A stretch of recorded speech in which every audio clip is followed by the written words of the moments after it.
Assalamualaikum warahmatullahi wabarakatuh. Assalamualaikum warahmatullahi wabarakatuh.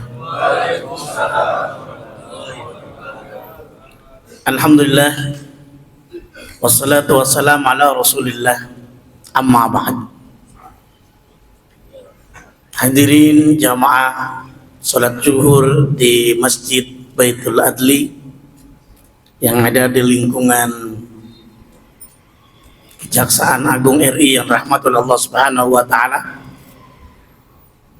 Tema yang akan kita bahas pada kesempatan zuhur kali ini yaitu tentang salat dan zakat.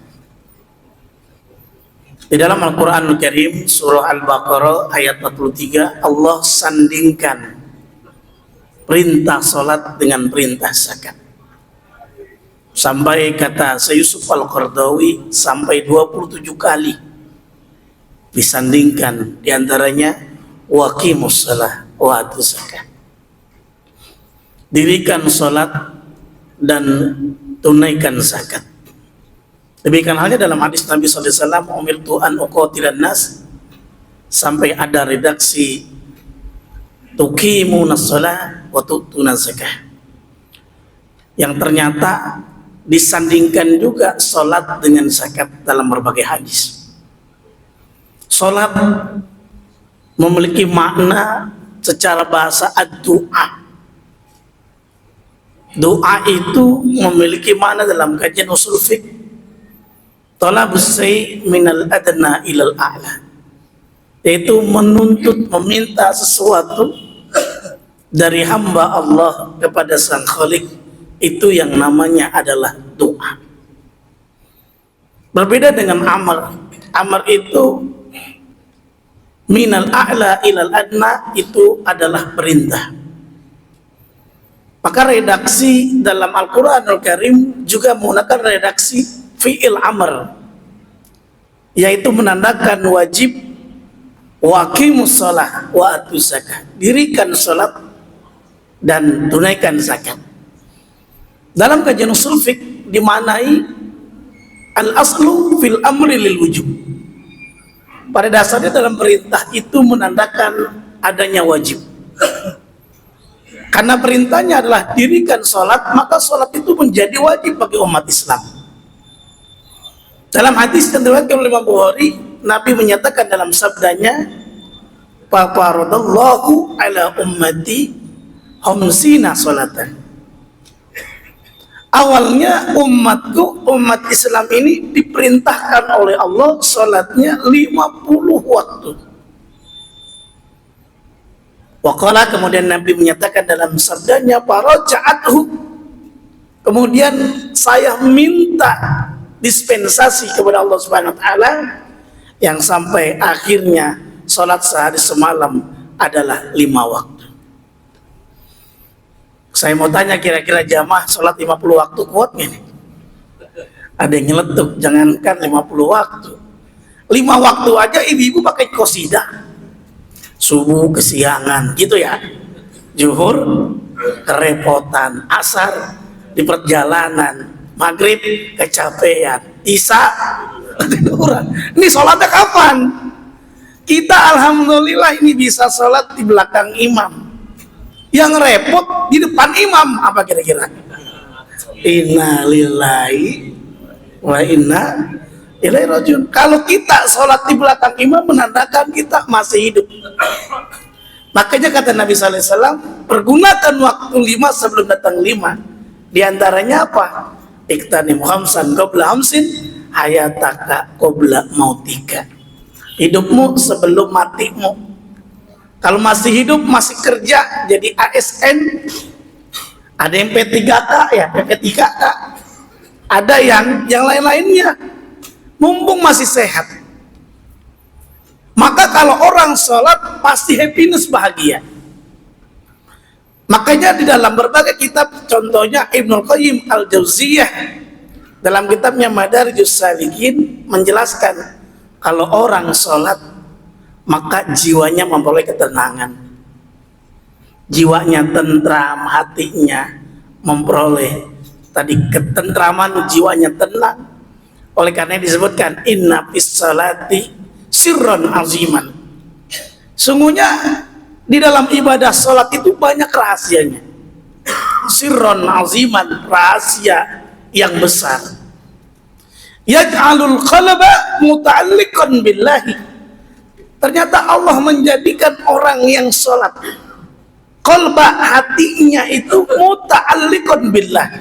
Hatinya tertambat, tergantung kepada Allah Subhanahu wa taala. Kalau hati udah tertambat kepada Allah, nikmat Pak. Mau gas ada nggak ada tetap tenang dia. Ya kan? Kan sempat kemarin ya viral ya. Nah, gas, tapi mau istri kita bisa dapat gas atau enggak, tetap dia. Maka disebutkan sirron aziman. Kalau udah hatinya tertambat, yaj'alul qalba muta'alliqan billah, maka ada dua happiness, dua manfaat yang didapatkan. Fataskunun nafsa wa tatma'innul fuada. Yang memiliki arti berarti kalau udah hati kita tertambat kepada Allah, maka jiwa kita tenang, hati kita memperoleh ketenangan. Bukankah dalam Al-Quran disebutkan ala bidzikrillahi tatmainnul qulub, ketahuilah dengan berzikir hati tenang. Coba sholat doa semuanya itu Pak. Sujud doa, baca Fatihah doa, ruku sampai tahiyat pun doa semuanya. Maka makna doa secara istilah tuftahatu bitakbir wa tuhtamatu bitaslim. Diawali dengan takbir, diakhiri dengan salam. Cuman saya tanya Pak, kira-kira kalau sholat jenazah itu termasuk sholat atau enggak itu? Sholat jenazah termasuk sholat atau enggak? Kan nggak ada rukun sama sujudnya Pak. Gimana itu? Nah tapi ingat, secara istilah diawali dengan takbir, diakhiri dengan salam. Nah karena Nabi mencontohkan salat jenazah tidak ada rukun sama sujud, kita jangan rukun sama sujud. Karena ada kaidah menyatakan al-aslu fil ibadati at-tahrim. Pada dasar dalam ibadah haram kita melakukan yang tidak dicontohkan oleh Nabi sallallahu alaihi wasallam. Illa iyadullah dalil ala ibadah, kecuali ada dalil yang membolehkannya. Salat disandingkan dengan salat, zakat, wa qimus shalah wa atuz zakah. Dimensi salat vertikal kita dengan Allah. Tapi ingat, ada dimensi sosial juga. Bisa kita lihat dalam surah Al-Ankabut ayat 45. Apa manfaat dari salat?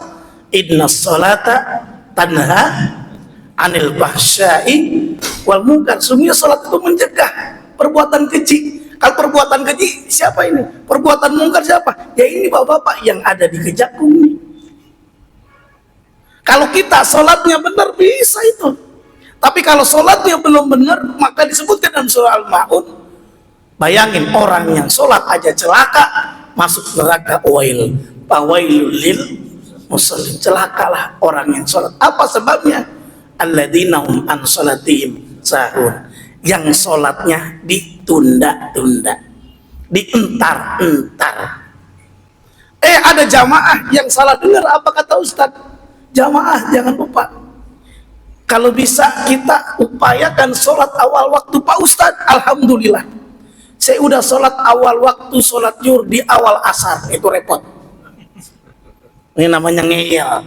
Saya sholat awal, sholat asar di awal maghrib, ini yang namanya disebut tadi an sholatihim sahur. Yang dientar-entar akhirnya ada penyakit Pak, gapatan. Apa itu gapatan? Gerakan apa-apa entar. Sholat berjamaah entar, ngaji entar, sedekah entar, berbuat baik entar. Padahal ini tambang semua kan camat Pak ya. Tahu Pak camat? Calon, ya udah calon mati. Kalau udah calon mati, kata Nabi SAW, sudah nggak kita siapkan untuk perbekalan untuk hari akhirat. Maka orang yang cerdas ternyata bukan yang IQ-nya Pak di atas berapa? Pak Anton 200 ya, kayak Habibie 200. Tapi orang yang cerdas itu yang mampu menundukkan hawa nafsunya, dan dia mempersiapkan perbekalan untuk hari esok. Al-kaisu mandana nafsah wa amila lima ba'dal maut. Wal azizu man ittaba nafsah wa tamanna 'ala Allah. Nah, boleh jadi kita sholatnya ini ditunda-tunda. alladzina hum an salatihim sahun, alladzina hum yuraun. Saat kita sholat ria, pengen dipanggil ahli ibadah. Kalau haji dibilang Pak Haji, kalau sholat Pak, kalau zakat ya minimal ahli ibadah. Kalau kalian jadi imam aja habis Fatihah bacanya langsung al-munafikun. Tapi kalau kalian sholat sendiri baca habis Fatihah kulhu, ya kan? Johor kulhu, asar kulhu, maghrib kulhu, isya kulhu, kata malaikat pasti Pak Anton subuh juga kulhu gitu. Habis malaikat udah paham. Nah, karena manfaat dari sholat sebetulnya ada juga dalam berbagai kitab disebutkan. Tidak hanya memiliki batas konon nafsa, jiwa kita tenang, wa tatma'inul fuada, dan tentram hati kita. Maka disebutkan wassalatu miftahu sa'adati wa tatma'inul qulub, atau wa tariqatut tumanina. Ternyata sholat itu Pak menjadi kunci kesuksesan. Ini saya mau tanya, Bapak pengen sukses kan? Nah, pengen sukses berarti betulin sholat kita. Yang mudah-mudahan bisa tanha anil fahsya'i wal munkar, bisa mencegah perbuatan keji dan munkar, minimal mencegah tadi kita menjaga waktu sholat kita. Sholatnya bukan karena ria. Jangan sampai wayam naunal maun. Jangankan kita mau sedekah, mau infak, mau zakat, ada orang mau zakat kita larang. Itulah yang disebutkan bawailul lil musallin. Makanya ada ayahanda yang dirahmati Allah Subhanahu wa taala. Di dalam surah Al-Mudassir ada terjadi dialog antara Allah dengan penghuni neraka. Penghuni neraka Sakor disebutkan. Qalu, para penghuni neraka Sakor ditanya, "Masalakakum fi Sakor?" Apa yang menyebabkan kamu masuk ke dalam neraka Sakor? Qalu, "Lam nakum minal musallin." Saya di dunia juga pernah sholat. Walam nakun nut'imul miskin. Di dunia juga gak pernah saya ngasih makanan kepada orang-orang miskin. Ala kulli hal, ternyata dimanai wassalatu miftahu sa'adah. Salat itu kunci kebahagiaan. Wajar kalau dalam surah 23, surah Al-Mu'minun, orang kalau pengen bahagia, salatnya dibetulin, bahkan zakatnya juga ditingkatkan. Karena salat memang awalnya memiliki pesan secara individual, syakhsiyah, taat kepada Allah, tapi ternyata dengan dia sholat insya Allah ada maslahat. Makanya kata Ibnu Taimiyah dalam kitabnya Majmu' Al-Fatawa, kata beliau disebutkan as-salatu min a'zamil wasail lidaf'il munkari. Kalau orang betul-betul dia sholat, itu ternyata min a'zamil wasail, banyak keagungan orang yang sholat, diantaranya lidaf'il munkari, yaitu mencegah kemungkaran. Nggak mau laku proses misalkan penyuapan dan lain sebagainya. Karena kenapa? Sholat itu disebutkan juga oleh Ibnul Qayyim, orang yang sholat itu menjadi obat untuk jiwanya dan hatinya. Wassolatu dawa'un linnufusi wal qulubi. Sholat itu ternyata obat jiwa, obatnya hati kita. Nah, kalau zakat, kalau kita coba cermati, zakat itu ada dua. Ada zakat yang menyucikan jiwa, ada juga zakat yang membersihkan harta. Kalau zakat yang menyucikan jiwa namanya apa, Pak? Zakat apa? Zakat fitrah atau zakatul fitri. Kalau dalam kitab Riyadul Badi'ah, nama lain dari zakatul fitri, zakat fitrah adalah zakatus saum. Zakat yang ditunaikan untuk orang yang berpuasa. Karena Nabi menyatakan bahwa zakatul fitri tuhratun lis-shaimi. Orang yang baca zakat fitri itu ternyata menyucikan jiwanya. Wajar kalau dalam Al-Qur'an disebutkan qad aflaha man zakaha wa qad khaba man dasaha. Sungguh telah sukses, happiness siapa? Orang yang menyucikan jiwanya. Dengan apa? Dia hiasi hatinya dengan sabar. Dia hiasi, apalagi Isra dan Mi'raj disebutkan oleh Ibnu Hazm dalam kitabnya Al-Muhalla. Ternyata ada hikmahnya, tasbitul iman, agar iman kita stabil dan kita melaksanakan perintah dari Allah Allah yaitu dengan sholat. Oleh karenanya dengan zakat dalam Al-Quran minimal ada dua manfaat. Kalau kita bayar zakat, khudh min amwalihim shadaqatan tutahhiruhum wa tuzakkihim biha. Apa manfaat dari zakat harta? Zakat harta itu membersihkan harta kita. Tutahhiruhum, ambillah zakat. Khudh min amwalihim. Amwal itu jamak, Pak, harta-harta. Kalau isim mufrad atau singularnya itu mal, ditulis mim alif lam. Ditulis Indonesia M A R. Bacanya apa, Pak? Mal. Kalau Inggrisnya apa, Pak? Mall. Orang yang punya harta namanya sahibul mal. Apa, Pak, orang punya harta? Sahibul mal. Orang yang kajian zuhur dia tidur namanya sahibul molor. Orang yang punya mal, punya mall, sahibul mall ya. Nah, kalau orang yang tidur namanya sahibul molor. Nah, kita diingatkan.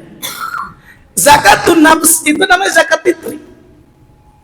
Ada yang bertanya, boleh nggak kita bayar zikri, bayar zakat fitri selain Ramadan, Pak? Kira-kira boleh nggak orang bayar zakat fitrah selain Ramadan, boleh nggak? Coba Pak Anton, boleh nggak kira-kira Pak Fajar? Boleh nggak? Nggak boleh. Jawabannya, Pak, boleh nggak orang bayar zakat fitri selain Ramadan? Boleh. Tanggal 1 Syawal, sebelum khotib turun dari mimbar, itu Ramadan bukan? Dalilnya ada. Cepat deh, karena kata Nabi SAW, paman ada qabla sholat fahiyya zakatun makbulah. Orang yang menunaikan sebelum sholat, sebelum khatib turun dari mimbar, maka dianggap zakat diterima. Waman ada ba'da sholat. Kalau orang mengerjain setelah sholat, maka dianggap sebagai fahiyya sodakotun minas sodakat. Ala kulli hal, sebetulnya tadi diingatkan waktunya 15 menit ya. 15 menit berarti sudah selesai nih, ya kan? Tapi sebelum kita cukupkan, pada prinsipnya sholat digandengin dengan zakat sampai 27 kali kata waqimus sholah wa atuz zakat. Bahkan orang yang memakmurkan masjid juga apa amaliyahnya? Karena beriman kepada Allah, dia mengerjakan sholat dan menunaikan zakat. Bisa dicek dalam surah At-Taubah ayat 18, innama ya'muru masajidallah man amana billahi wal yaumil akhir. Ada dua, wa aqamas shalah wa ataz zakat. Dirikan salat dan menunaikan zakat. Nah, kita bisa belajar dalam Kitabul Amwal karya Abu Bait, ada peradaban zakat yang maha dahsyat. Yaitu di zamannya Umar bin Abdul Aziz. Awalnya pemerintahan carut marut, korupsi di mana-mana. Tapi Umar bin Abdul Aziz nggak mau nerima gaji. Terus dia galakan peradaban zakat, yaitu adanya kewajiban zakat dimanfaatkan dengan sebaik-baiknya. Ada perubahan konsep yang namanya 4M, mengubah mustahik menjadi muzaki, sehingga berdaya. Sehingga dalam sejarah, dalam Kitabul Amwal, satu-satunya dalam sejarah transfer zakat itu ketika zamannya Umar bin Abdul Aziz, yaitu Mu'ad bin Jabal. Ketika Muhammad bin Jabal mengumpulkan uang zakat di Yaman, awal-awalnya disalurkan kepada mustahik. Ternyata para mustahik semester berikutnya meningkat, udah nggak jadi mustahik lagi, jadi muzaki, yang akhirnya tidak 100% jadi 75%, sampai akhirnya 0%. Tidak ada yang nerima zakat, kemudian zakat ditransferlah sampai ke pusat.